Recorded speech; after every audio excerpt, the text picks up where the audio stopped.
마태복음 3장 1절에서 12절까지 보도록 하겠습니다. 신약성경 마태복음 3장 1절에서 12절의 말씀 봅니다. 그때 세례 요한이 이르러 유대 광야에서 전파하여 말하되 회개하라 천국이 가까이 왔느니라 했으니 그는 선지자 이사야를 통해 말씀하시니라. 일렀으되 광야에 외친 자의 소리가 있어 이르되 너희는 주의 길을 준비하라 그가 오실 길 곧게 하라 하였느니라. 이 요한은 낙타토 옷을 입고 허리에 가죽띠를 띠고 음식은 메뚜기와 석청이었더라. 이때 예루살렘과 온 유대와 요단강 사방에서 다 그에게 나와 자기들의 죄를 자복하고 요단강에서 그에게 세례를 받더니 요한이 많은 바리새인들과 사두개인들이 세례 베푸는 데로 오는 것을 보고 이르되 독사의 자식들아 누가 너희를 가르쳐 임박한 진노를 피하라 하더냐. 그러므로 회개에 합당한 열매를 맺고 속으로 아브라함이 우리 조상이라고 생각하지 말라. 내가 너에게 이르노니 하나님 등이 이 돌들로도 아브라함의 자손이 되게 하시리라. 이미 도끼가 나무 뿌리에 놓였으니 좋은 열매를 맺지 아니하는 나무마다 찍혀 불에 던져지리라. 나는 너희로 회개하기 위하여 물로 세례를 베풀거니와 내 뒤에 오시는 이는 나보다 능력이 많으시니 나는 그의 신을 들기도 감당하지 못하겠노라. 그는 성령과 불로 너에게 세례를 베푸실 것이요 손에 키를 들고 자기의 타작마당을 정하게 하사 알곡은 모아 곳간에 들이고 쭉정이는 꺼지지 않는 불에 태우시리라. 아멘. 예, 우리 대강절 세 번째 주일입니다. 우리 첫째 주에 우리가 기다림과 소망의 촛불을 켰고요. 둘째 주에는 회개와 평화의 촛불을 켰습니다. 오늘 셋째 주가 돼서 우리가 연한 핑크빛 초에 불을 붙였는데요. 그 불은 결단과 실천의 촛불입니다. 이제 넷째 주가 되면 마지막 촛불을 켜게 되겠죠. 우리가 대강절 지나면서 초를 켤 때마다 신앙적인 결단과 또 주님을 기다리는 마음이 함께 불일 듯 일어나기를 축복합니다. 성탄절의 주인공은 누구죠? 예수님이라고 너무 잘 압니다. 그런데 실제 살아보면 어떻습니까? 성탄절에 예수님이 주인공이 아니고요. 산타가 더 화려하게. 그래서 여러분 성탄절마다 꼭 보는 영화가 있죠. 뭐가 있습니까? 예? 예전에는 왕중왕 뭐 이런 거 많이 봤어요. 근데 요즘은 나홀로 집에 1, 2, 3, 4를 봅니다. 성탄절이 되면 예수님을 보기보다는 어떤 그런 즐거움, 어떤 이런 것들 많이 보려고 할 때가 많은데요. 예수님이 잊혀져 가는 이거에 대해서 우리가 좀 더 경각심을 가지고 성경 속에서 인간의 역사를 보면 하나님의 역사하심을 잊고 자기들 중심으로 살아갔을 때 그 인생의 결과가 어땠는지 우리는 성경 속에서 볼 수 있는 것이죠. 그래서 대표적인 부분이 바로 사사기입니다. 사사기를 정리하는 한 문장이 뭐냐면 그때에 이스라엘의 왕이 없으므로 사람이 각기 자기 소견에 옳은 대로 행하였더라 이렇게 되어 있습니다. 그래서 사사시대의 마지막이기도 하고 선지자의 시작이라 말하는 사무엘 때에 이스라엘 사람들이 그들의 왕을 요구합니다. 그런데 그들 안에는 이미 하나님이 계시고 하나님께서 선지자를 통해서 사사들을 통해서 그들을 인도해 오셨음에도 불구하고 그들은 인간적인 왕을 요구했던 것을 볼 수 있는 것이고요. 그래서 그 결과가 어땠느냐라고 하는 것이죠. 자기의 소견대로 살았기 때문에 행복했다가 아니라 절대로 그렇게 되지 않은 것이죠. 사사기 안에 보면 이방 여인과 사사가 결혼을 하고 자기 마음대로 제상을 세우고 신상을 만들고 그렇게 하면서 그것이 하나님을 잘 섬긴 것처럼 하기도 합니다. 자기 동네를 찾아서 하룻밤을 유숙한 가정에 남편이 아내를 데려다가 밤새도록 융안을 해서 죽음을 맞이하게 하고요.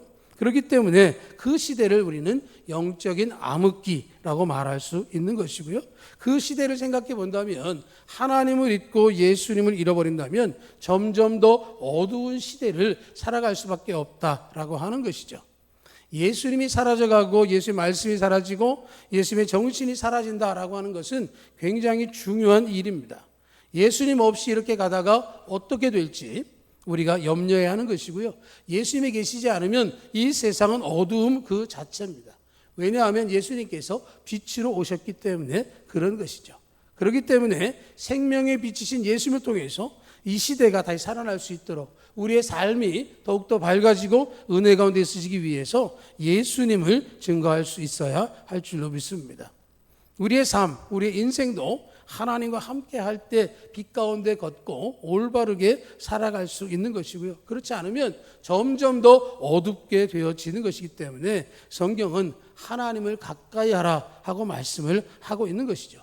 하나님이 가까워지면 마귀가 멀리 가는 것이죠. 하나님을 가까이 하면 마귀가 감히 도전할 수 없게 되어지기 때문에 예배하고 말씀을 듣는 것이 굉장히 중요한 일입니다. 매주 시간을 지켜서 예배한다 하는 일이 힘들다, 어렵다 할 수도 있지만 그러나 이것이 우리에게는 축복이고 이렇게 사는 것이 행복이기 때문에 예배에 더욱더 힘쓰시기를 축복합니다. 민수기 6장 24절 이하에 보면 여호와는 내게 복을 주시고 너를 지키시기를 원하며 여호와는 그 얼굴로 내게 비추시사 은혜 베푸시기를 원하며 여호와는 그 얼굴을 내게로 향하여 드사 평강 주시기를 원하노라 하는 말씀이 있습니다. 아론의 축복의 기도로 소개되어져 있고요. 이 말씀을 잘 보면 하나님께서는 복을 주기를 원하시고 우리를 지키시기를 원하시고 그 얼굴을 비춰주셔서 은혜 베푸시기를 원하며 그 얼굴을 내게로 향하여 드사 평강 주시기를 원한다. 하나님 우리와 함께 하시면 우리는 하나님 보호하심을 받고 하나님 은혜 가운데 지나며 평강을 얻을 수 있다라는 말씀을 해 주시는 것이죠. 편안한 것이 아니라 평강입니다. 삶의 순간순간마다 하나님께서 우리와 함께 하시기 때문에 능히 그 시간을 살아갈 수 있고 우리의 인생을 믿음으로 살아갈 수 있게 되어지는 것이기 때문에 하나님의 얼굴빛이 여러분들에게 항상 비추지도록 여러분들의 시선이 항상 하나님을 향하여 할 수 있도록 시선 가운데 주님을 품고 주님과 동행하시기를 축복합니다. 여러분 신앙 가운데 언제나 하나님을 바라보셔야 됩니다. 하나님이 여러분과 함께하기 위해서 이 땅에 예수님을 보내주셨습니다. 우리가 매해 성탄절을 맞이하는데요. 여러분들 기억 속에 가장 좋은 성탄절이 언제인가요?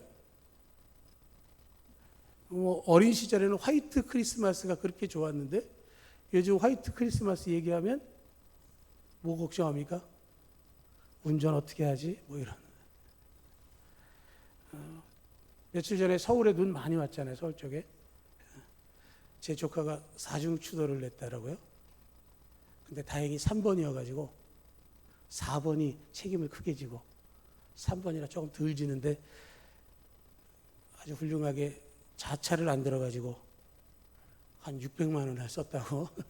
그래서 차는 그런데 몸은 그랬더니 몸은 약간 뻐근한 정도로 끝나서 감사했는데요.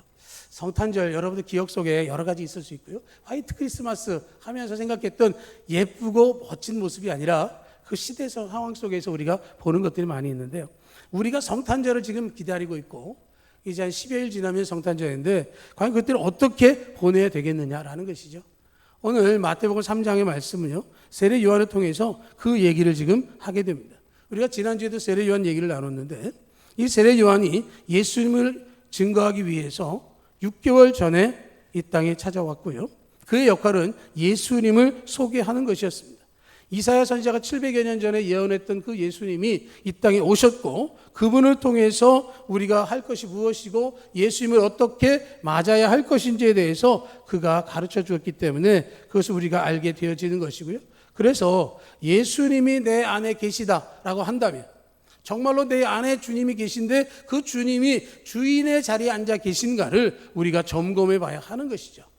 내가 예수 믿는다라고 말하고 내가 예수님이 영접했다고는 말하지만 내 안에 주인은 예수님이 아니라 내 자신이고 내 일이 될 때가 있기 때문에 정말로 중요한 것은 그 모든 것 가운데 가장 중심에 예수님을 모셔드려야 하는 것이죠. 왜 그러면 예수님을 우리가 모셔야 되느냐라는 것이죠. 첫 번째로는 예수님은 사람들에게 천국을 전해주시기 때문에 그렇습니다. 세례 요한이 예수님을 소개하면서 회개하라 천국이 가까웠느니라 하고 선포했고요. 예수님도 첫 사역을 시작하시면서 회개하라 천국이 가까이 왔느니라 하고 말씀하셨습니다. 그 천국의 시작, 사람들이 회개하고 천국을 누릴 수 있는 첫 단추는 예수님을 영접하는 것에부터 시작하는 것이죠. 죄와 허물로 죽을 수밖에 없었던 우리를 예수님을 보내주셔서 구원하기 위해 하셨던 하나님께서 성취는 예수님을 영접하는 것에서부터 시작하는 것입니다. 우리가 죽을 수밖에 없기에 우리 방법으로 할 수 없기에 우리 힘으로 구원을 얻을 수 없기 때문에 하나님께서 예수 그리스도를 보내주셨고 그분이 오신 날이 바로 성탄절입니다. 그 예수님 믿으면 구원을 받습니다. 지옥에 가지 않고 천국에 갈 수 있습니다. 예수님을 통해서만 천국에 갈 수 있고 예수님만이 우리에게 천국을 가져다 주실 수 있는 유일한 분이십니다. 사람들은 그러죠. 예수님 말고 다른 건 없나요? 좀 이렇게 생활하는데 불편하지 않고 좀 다 누리면 살 수 있는 길은 없을까요? 라고 말하지만 그 길은 분명하게 말하지만 없습니다. 천국에 갈 수 있는 길은 오직 예수 그리스도밖에 없습니다. 여러분 이 사실을 확신하고 믿음으로 고백하시기를 축복합니다. 예수님 말씀하셨습니다. 내가 곧 길이요 진리요 생명이니 나로 말미암지 않고는 아버지께로 갈 자가 없느니라. 예수님 말씀해 주셨습니다. 이것은 확실한 하나님의 말씀이고 유일한 생명의 말씀이고 그 길밖에 없기 때문에 우리는 그 길을 가야 하는 거죠. 어떤 분이 교회를 나가기 시작하다가 궁금증이 생겼답니다. 그 목사님에게 물어보기를 목사님 왜 구원받는 길은 하나밖에 없나요? 왜 예수님만 믿어야 되죠? 라고 질문했다는 거예요. 그 질문에 대해서 뭐라고 얘기를 했냐면 그 목사님이 예수님이 하나님의 아들이시기 때문에 그렇습니다 라고 답했다는 거예요. 그래서 거기에 또 질문을 던졌답니다. 근데 성경 속에 보면 기적들이 많은데 예수님 물 위를 걸었다든지 뭐 보리떡 5개 물고기 2마리 가지고 5,000명을 먹였다든지 뭐 이런 거 다 못 믿겠는데 이게 진짜인가요? 라고 질문했다는 거예요. 뭐라고 답했을까요? 목사님 그렇게 답했답니다. 예수님이 하나님의 아들이시기 때문에 그렇습니다. 하나님의 아들이 그딴 것도 못한다면 아니겠죠. 그래서 그분이 그 말을 듣고 하나님의 아들이시기 때문에 그렇구나 하고 믿었답니다. 이분이 누구냐면 일산 한소만교 유영모 목사님입니다. 그분이 어린 시절에 이 질문을 던졌는데 그 질문의 답을 듣고 예수님은 하나님의 아들이시기 때문에 내가 구원을 받고 예수님이 하나님의 아들이시기 때문에 성경 속에 이렇게 모든 기적들을 다 행하셨고 그렇다면 내 인생도 하나님께서 그렇게 만들어 주실 거야 라는 믿음이 생겼다고 하는 것이죠. 우리가 믿고 구원의 소망을 삼는 분이 바로 하나님의 아들 예수 그리스도십니다. 여러분의 믿음의 근원은 하나님의 아들이신 예수 그리스도에 있기 때문에 그분을 반드시 우리 가운데 모셔드려야 하는 것이고요. 두 번째로는 그 예수님이 오셔서 성령과 불로 세례를 베풀어 주십니다. 내 뒤에 오시는 이는 나보다 능력이 많으시니 나는 그의 신을 들기도 감당하지 못하겠노라. 그는 성령과 불로 너에게 세례를 베푸실 것이다. 세례 요한이 예수님을 이렇게 소개하고 있습니다. 근데 그 세례 요한은 지금 요단강에서 사람들에게 물로 세례를 베풀고 있습니다. 물로 세례를 베푼다라고 하는 것은 죄를 회개했다는 하나의 상징이고 표시입니다. 내가 새롭게 살겠다. 내가 새로워지고 싶다. 그래서 새 사람이 되기 위해서 세례요한 앞에 나와서 세례를 받는 것이죠. 어린 시절에 중고등학교 시절에 뭔가 결단했다라고 하면 남학생들이 하는 게 있습니다. 뭘까요? 중고 시절에 남학생들 하나 결단했을 때 주로 삭발을 합니다. 주로 삭발을 해요. 그러면서 뭘 하겠다. 그러면 선생님한테 꼭 뒤통수를 맞죠. 반항하냐? 이래가지고 맞어. 근데 자기는 뭐라 그러죠? 아닙니다. 나 지금 결단하고 뭐 하려고 합니다. 그런 게 바로 이런 다음 이런 것인데요. 근데 문제는 뭐냐면 그렇게 하면 머리가 자라면서 어떻게 됩니까? 옛날과 똑같아지는 걸 볼 수 있는 거예요. 결단은 한 거죠. 해보겠다 그러는 겁니다. 그런데 실제로는 안 되는 거죠. 물로 세례를 베풀면 회개의 상징이고 표시일 수 있습니다. 나 새롭게 살겠습니다. 지금까지 살았던 것들 바꾸겠습니다. 세례요한에게 와서 자기가 잘못했던 것들, 자기가 행한 것들 가운데 고칠 만한 게 뭐가 있는지를 다른 복음서에 보면 얘기를 합니다. 세리들이 이야기해서 하면 뭐라 그럽니까? 부과된 거 이상의 세금을 걷지 말아라. 군인들한테 얘기하니까 일반 백성들에게 강포를 행하지 말아라. 다 얘기를 합니다. 예, 알겠습니다. 그렇게 안 하겠습니다. 라고 하는 상징으로 물로 세례를 베풀고 있고 그것을 받고 있는데 문제는 사람 자체가 변하지 않는 거죠. 물 세례를 받긴 받았지만 결심은 했지만 사람이 바뀌지 않아서 옛 성품이 그대로 나오는 거예요. 그런데 성령과 불로 세례를 받는 것은 물 세례와는 다른 것이죠.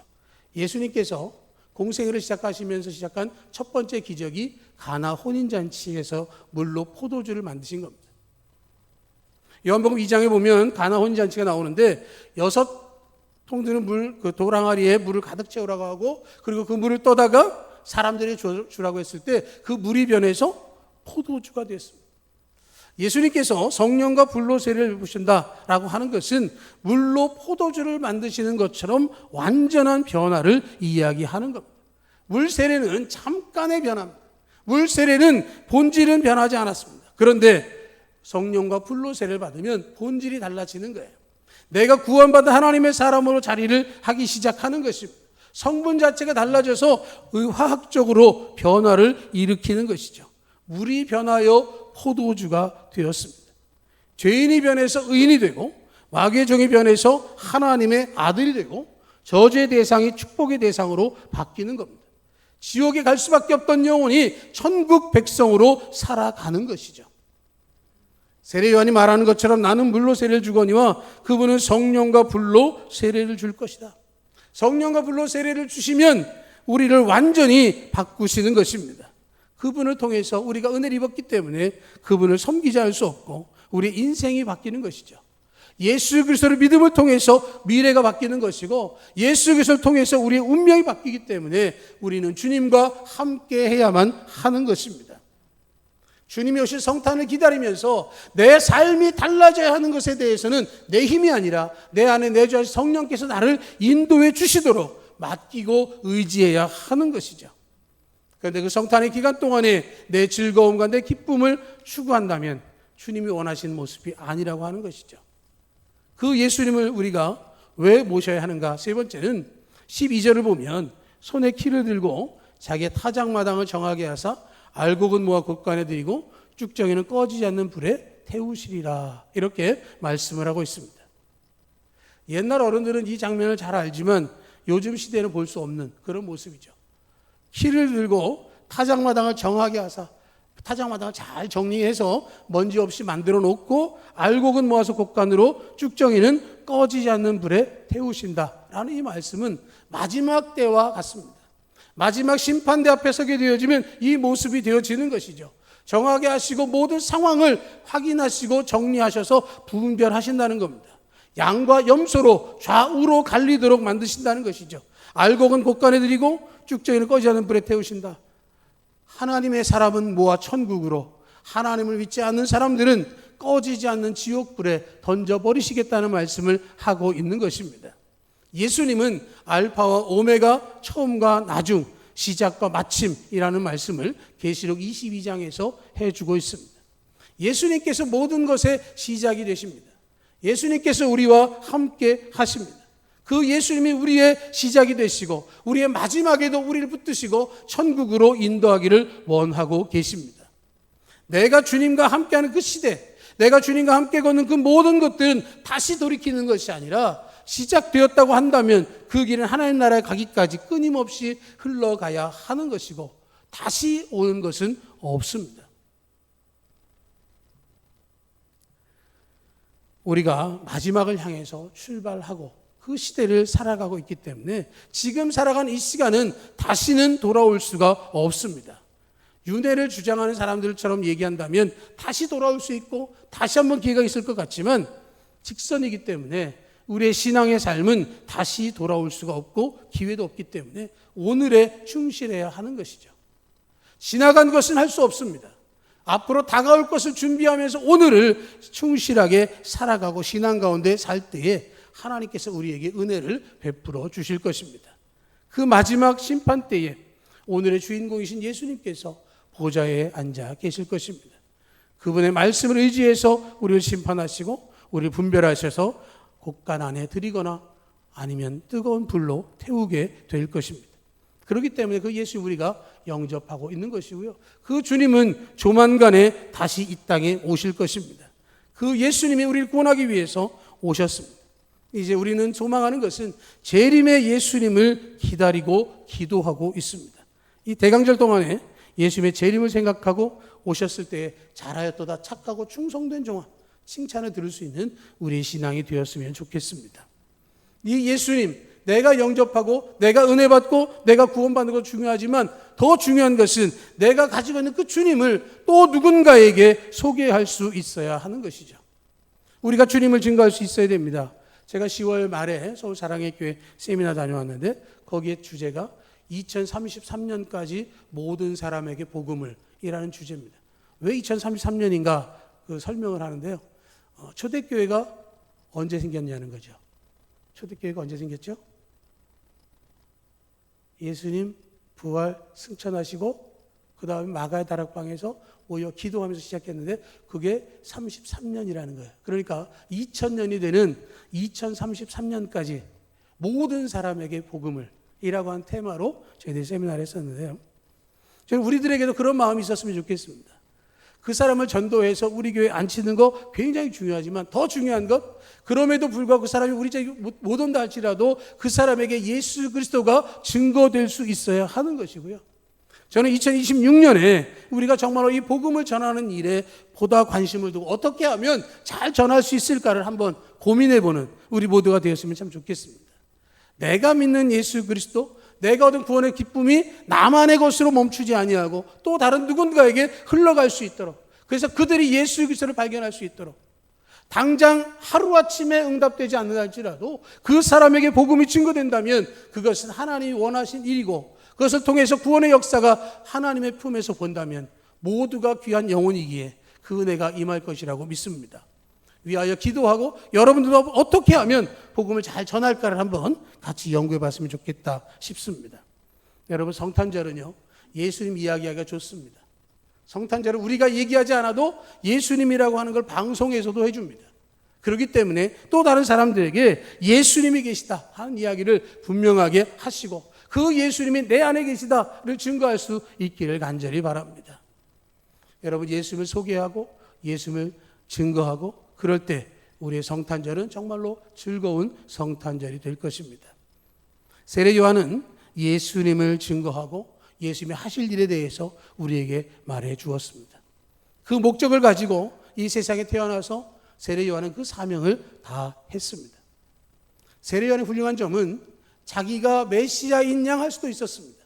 사람들의 인기를 생각해 보면 자기가 훨씬 더 많은 사람들을 모으고 있었습니다. 그런데 그럼에도 불구하고 자기 자신을 낮추고 주님을 높였습니다. 자기에게 쏠린 관심을 예수님께로 돌렸습니다. 그는 흥하여왔고 나는 쇠하여 하리라.